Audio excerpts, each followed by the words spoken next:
and welcome to Nonsense Farm.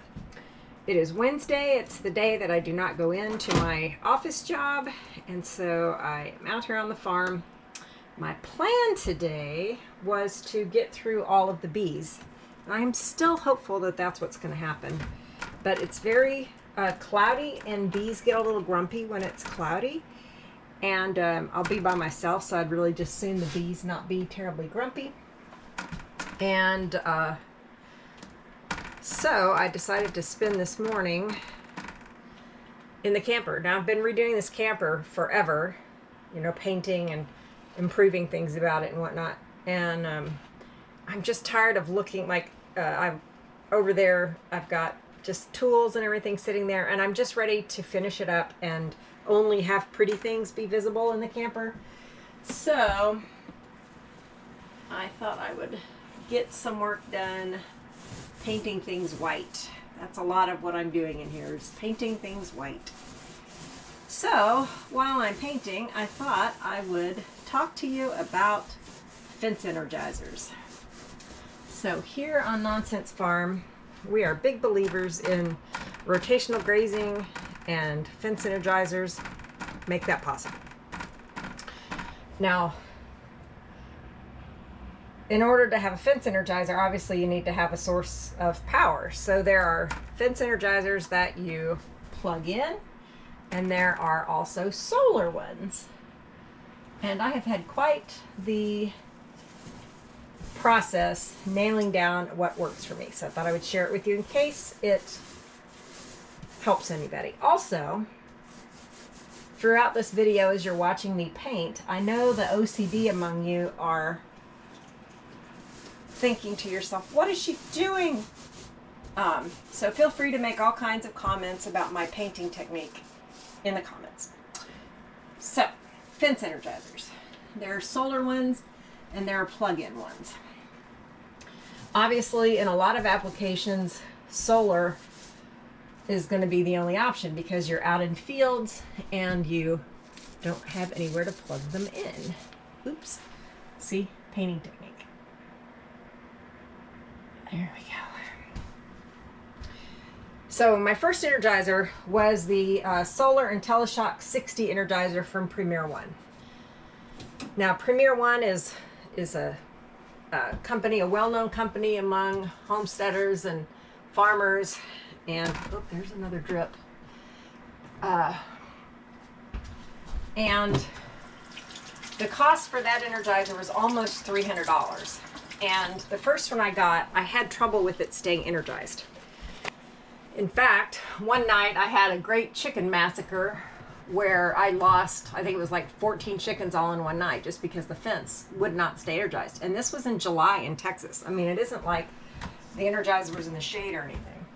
And I went back and forth with Premier One, and finally they had me send it back, and they sent me another one, and I have never had a moment's trouble with that one. Unless it's cloudy, which of course makes sense with a solar energizer. So here at the farm for the chickens, I have power run from this camper, extension cord, and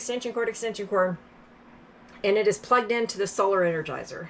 It works perfectly well, and that way I don't have to worry about it ever getting uncharged. The solar part seems to work fine as well, but I just want that peace of mind. So, then we got the cows. I purchased another $300 Energizer, another IntelliShock 60, because I'd had trouble with one, but I had no reason to think that I would have trouble with another one. So once again, I had issues with the Energizer. Premier One sent us replacement parts 4 different times.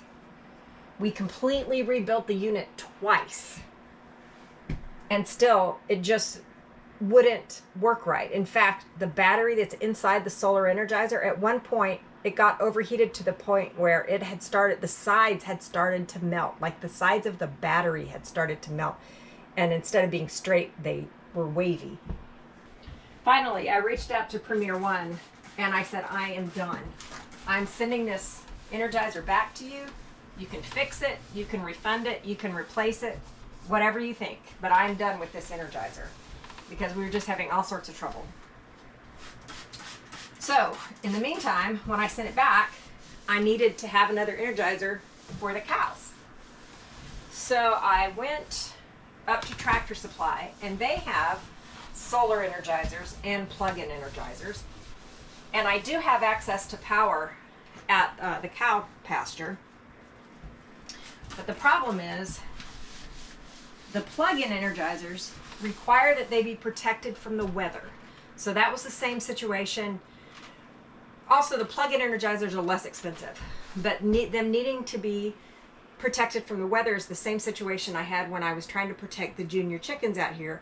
So what I did in that case was I plugged it in inside the camper and I ran the cord outside. Well, that meant that every time I needed to turn off the Energizer, I had to come in the camper, you know, walk across. If I had muddy boots, I had to change out. It was just a real pain in the neck. So that wasn't a great long-term solution. Plus, at the cows, I didn't really have an option for that. So anyway, I got the solar Energizer at Tractor Supply, and I came back and the instruction said, oh, it needs to charge in the sun for 3 or 4 days. I'm like, holy cow. I didn't, holy cow, get it? Ha! Anyway, I didn't have 3 or 4 days because I was leaving town. That was why I needed to, that's why I needed to get the Energizer fixed.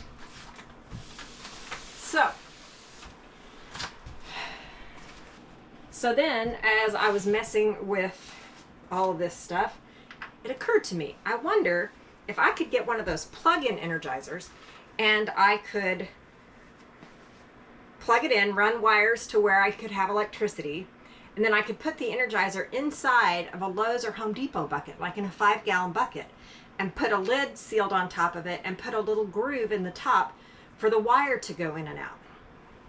So I suggested that to the people I do cows with, and they thought that was a good idea. So I ran back to Tractor Supply and I returned the solar one, and I got one of the Tractor Supply plug-in ones, which it's like $89 instead of $300, which is amazing. So that's what we did.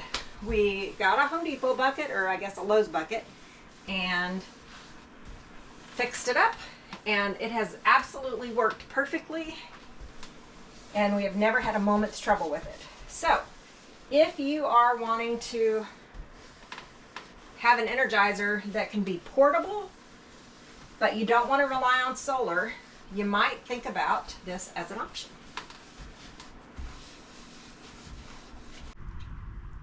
So here's our Lowe's bucket. We keep a brick on it just to weight it down in the case of wind. As you can see, there is a notch here to let the various wires go in and out. There is the Energizer. We also keep a fence tester in there.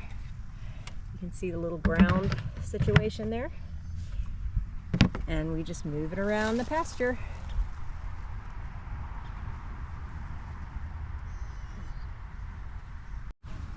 Hard to believe that this single strand will keep in cows, but it does.